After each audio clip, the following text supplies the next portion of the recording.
ఎరిగితివా లేద ఎరుక మర్మంబు నెరుగ జెప్పితి గద ఏమి ఇకగలదు ఎరుక గలదను స్వప్నమెపుడైన గన్నా గురు మంత్రమునను మేలుకో ఇంత ఏదిని మరువాకెప్పుడు నుంచుకో ఇరువురామే లేదు తెరువా కట్టులు బోధ మెరుగా చేసేదా చేసి చింతే సమాప్తము గురు మంత్రమునను మేలుకో ఇంత ఏదిని మరువాకెప్పుడు నుంచు. జై నిజ గురుభ్యో నమ. జై యమలాంబ సమేత అనుభవానంద రాజయోగీంద్ర ప్రభుస్వాముల వారి దివ్య చరణార విందములకు ద్వాదశి వందనములు సమర్పించుకొనుచు శ్రీ గురు భారరామస్వాముల వారిచే విరచితంపైన ఆవరణ విక్షేప రూపశక్తి ద్వయ నిరాసకంపైన శుద్ధ గుణతత్వ ద్విపదార్థ దరువుల ఎందు ఈరోజు మనం 123వ ద్విపదార్థం. దీనికి మునుపు ఇప్పటి వరకు ఎంత చెప్పినా కానీ ఇంతకన్నా వేరే ఏమీ లేదు. అయితే దీనిని ఏనాడు విడువక ఉండు. చూసినట్లయితే అంతర్బాహ్యముల యందు ఏమీ లేదు శిష్య. ఉన్నది ఉన్నట్లుగానే ఉన్నది, లేనిది ఉన్నదానిలో లేనట్లుగానే తోచి గురుదయతో లేకనే పోవుచున్నది అని బోధ దృఢీకరణం కావించి చివరిగా బోధ దృఢీకరణాన్ని కావిస్తూ ఉన్నారు బాలరామ పండితులు వారు. నాయన,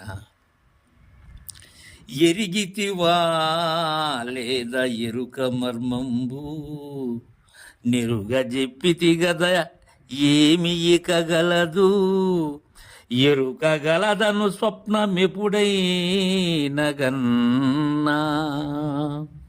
శిష్య, సంపూర్ణముగా మద్గురుదేవుని ద్వారా నేను పొందినటువంటిది ఏదైతే ఉన్నదో, మద్గురుదేవులైన నాగమార్యుల వారి ద్వారా నేను అందుకున్న శివరామ దీక్షిత సిద్ధాంత బోధను సంపూర్ణముగా ఎరుగజెప్పాను శిష్య. ఇక ఏమీ లేదు నాయన, ఏమీ దాచలేదు శిష్య. కావున ఎరిగావా లేదా నీవు ఎరుక యొక్క మర్మాన్ని? ఎరుక మర్మము తెలిసినట్లయితే అదే పరిపూర్ణము. ఎరుక యొక్క ఆ మర్మము ఎరగటమే ఉన్నది. అయితే ఈ ఎరుక ఉన్నది అనేటువంటి స్వప్నము, ఎరుక ఉన్నది అనేటువంటి విధానం నీకెక్కడైనా అంకురించినా మొలకెత్తినా, అలాంటి భ్రాంతి కలిగినా శిష్య, ఆ కళలో ఎరుక కలిగినది అనేటువంటి కళ నీకు తోపింపబడిన ఎడల అప్పుడు నీవు చేయవలసినటువంటి సూత్రాన్ని చెప్తాను నాయన. ఎరుక గలదను స్వప్నం ఎప్పుడైనా గన్నా గురు మంత్రమునను మేలుకో ఇంతేది నీ మరువాకెప్పుడో నుంచుకో. ఇంకేమీ లేదు నాయన కిటుకు. ఇదే దీని యొక్క కీలు, ఇదే మనకు సిద్ధాంతకర్త అందజేసినటువంటి గోప్యం ఇది.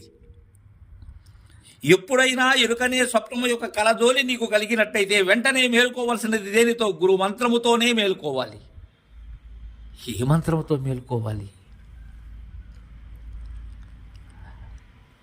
పంచదశి దృష్టాంత ద్రాష్టాంతముల చేత షోడశిని లేనిది అనేటువంటి భావన, కలలో తోచిన రూపము ఎలాంటిదో అలాంటిదే, మూలము లేని గుర్తెరిగే శరీరము ఏమీ లేదనేటువంటి దృఢత, అదే మేలుకొనటం.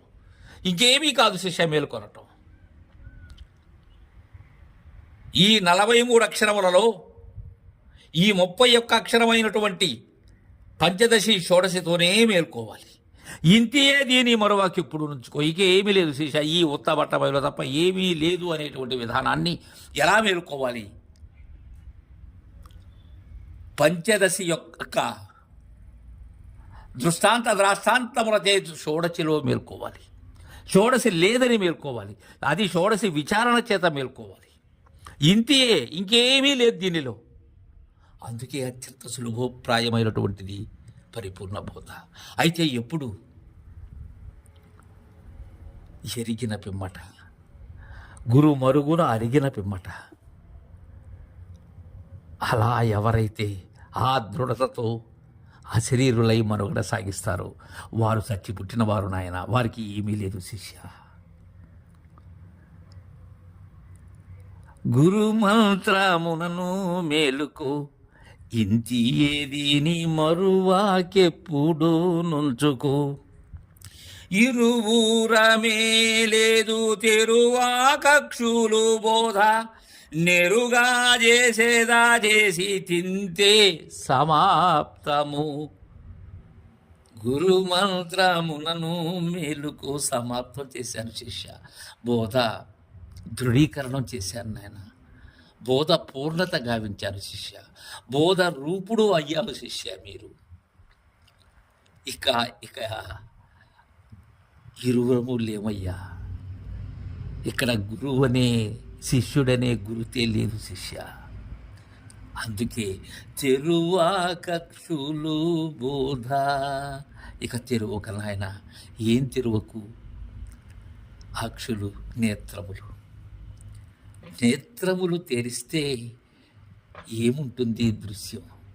నేత్రములు మూసిన దృశ్యమే.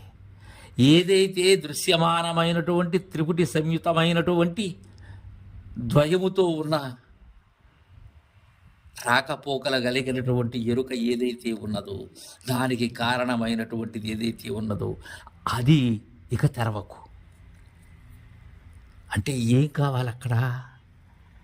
సదా సుషుప్త్యావస్థస్తే ఇక పరిపూర్ణులే వారు. అందుకే తెరువా కక్షులు బోధ.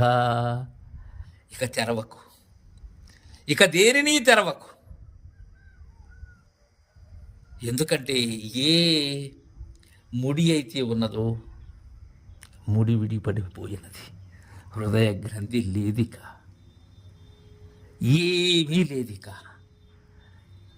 సదా సుషుప్త్యావస్థస్తే.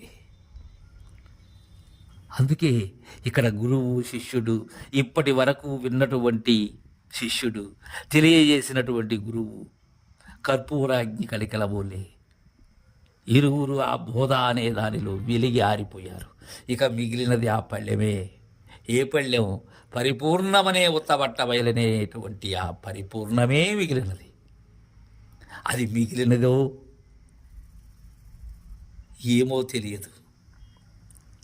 తెలిపేందుకు గురువు, తెలుసుకునేందుకు శిష్యులు లేరు. ఇరువురమే లేదు. నెరుగా చేసేదా? ఎరుగు చేశాను కదా శిష్య. ఏంటి? ఎలా? ఈ పరిపూర్ణ బోధ అనేటువంటి అకీలు ఏదైతే ఉన్నదో దానిని ఎరుగు చేశాను నాయన. చేశాను, ఇంతే, సమాప్తం అయిపోయింది శిష్య. కథ కంచికి చేరింది. మనం చేరవలసినటువంటి దగ్గరికి చేరాము అనేటువంటి గుర్తు లేని స్థలికి గుర్తురహితమై చేరాము నాయన.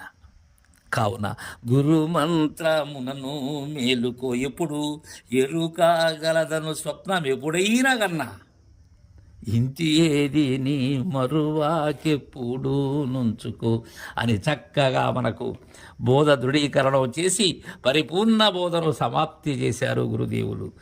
తరువాయి జపదార్థాన్ని రేపు ముచ్చటించుకుందాం. జై గురుదేవా.